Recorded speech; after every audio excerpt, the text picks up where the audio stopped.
My Lord and my God, I firmly believe that you are here, that you see me, that you hear me. I adore you with profound reverence. I ask you pardon for my sins and the grace to make these moments of prayer fruitful.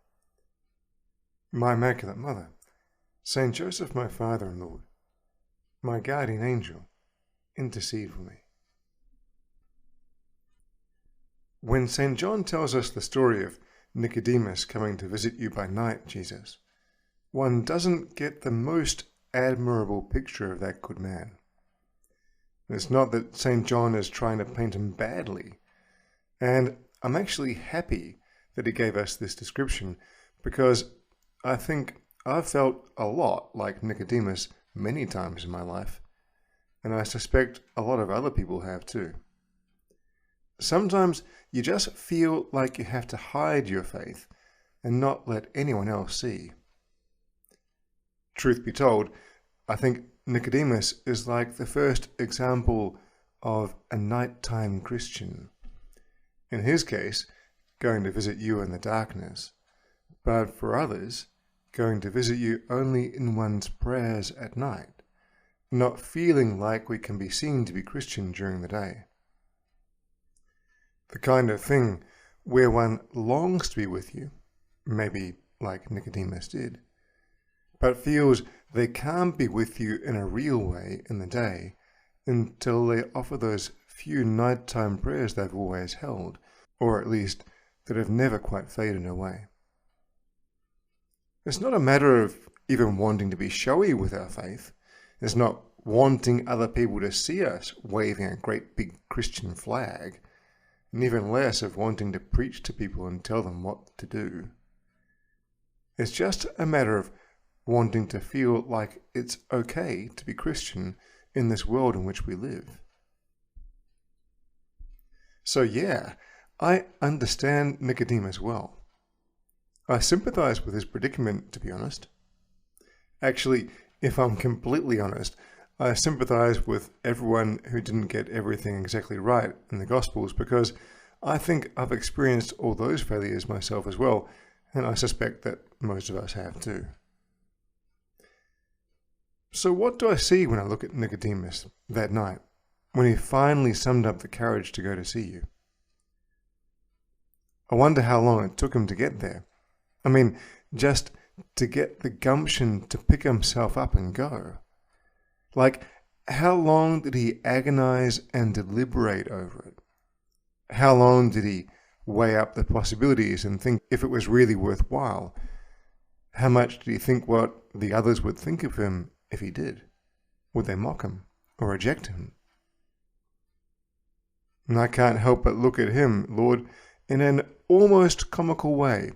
This respectable Pharisee walking through the streets in the obscurity of darkness, with his head still held high in the same poise of confidence that he always had before others, being a man of reputation, while beneath that bold exterior, burning up on the inside, wondering, fearing if anyone was going to realize, if anyone might see him speaking with you, Jesus, if his cover might get blown.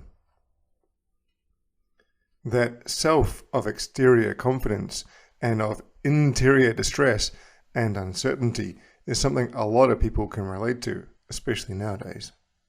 It comes up in so many ways and in so many things, and one in particular is this sense that it's not quite okay to be Christian. You have to look the right part. For Nicodemus, he had to look like a Pharisee. For us, we have to look like a modern, secular advocate of everything that big media tells us is the right thing to do, to say, and to believe. It's not all that nice being told that you aren't allowed to be seen for who you really are. A few years ago, I watched a French movie called A Bag of Marbles. Now, I'm going to be honest here, I don't often watch French movies. Almost never. Usually, I'd be inclined to pick up movies with a lot of action, plenty of explosions, and generalized mayhem. But for whatever reason, a friend enticed me to watch this movie, so far from what I thought was going to be interesting. It's an autobiographical story about a young fellow who had to flee his home in Paris during the Nazi occupation because he was a Jew. He was young and he didn't fully understand. According to the instructions of his parents, he had to flee because he was a Jew, but he wasn't allowed, under any circumstances whatsoever, to tell anyone that he was a Jew. This was something that didn't resonate with the poor fellow, and which caused him quite some consternation in his travels.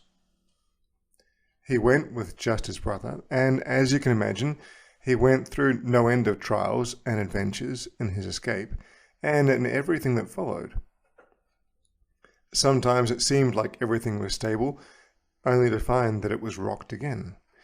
Sometimes he survived just by seemingly a miracle of God Almighty, or at the hands of those who work the little, almost imperceptible miracles on God's behalf. But at no point can he ever tell anyone, "I am a Jew." This, from everything it seems, didn't leave him at all comfortable.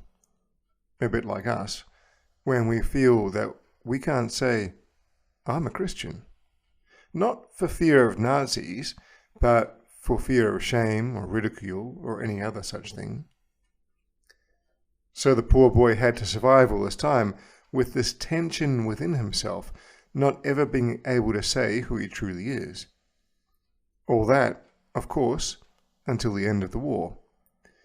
There's this wonderful scene, of which I won't tell you all the details, where he's finally able to cry out, "I am a Jew! I am a Jew! I am a Jew!" at the top of his voice and with great gusto, and finally feeling truly free. That's the point we want to get to with our faith as well. We want to cross that threshold where we can feel the freedom of just being who we are, of being comfortable just being seen as the Christians that we are. It's not a matter of flying some great flag of faith, no need for external symbols, but just of being okay, being who we are. How do we get there, Lord? Well, I come back to Nicodemus, sneaking with painful precision and furtive glances, fear of suspicious eyes in the middle of the night. I think of the intimacy of his nocturnal conversation with you, much like us in our prayers.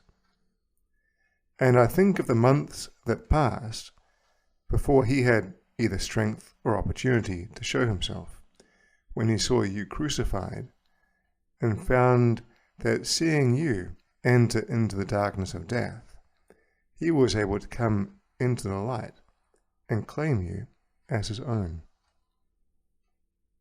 I'm sure that you are calling us the same as you called Nicodemus in that conversation, telling us that in order to be at peace and comfortable, we simply have to be alongside you more. I can see your words encouraging him and us to come out of the shadowlands of faith, where that twilight knowledge is not enough to fully feel free.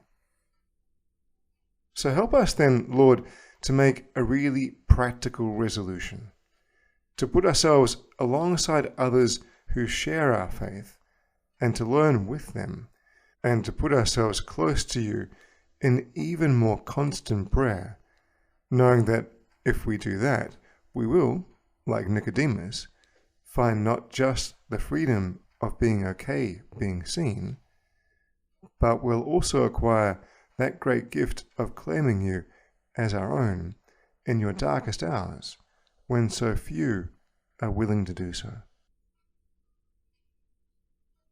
Our Mother Mary, help us to find that companionship with your Son in our prayers, and in the people he puts alongside us. Help us to follow Nicodemus in that path that leads from one first encounter to one definitive decision to be his from the inside out. I thank you, my God, for the good resolutions, affections, and inspirations which you have communicated to me in this time of prayer. I ask your assistance in putting them into effect. My Immaculate Mother, Saint Joseph, my Father and Lord, my guardian angel, intercede for me.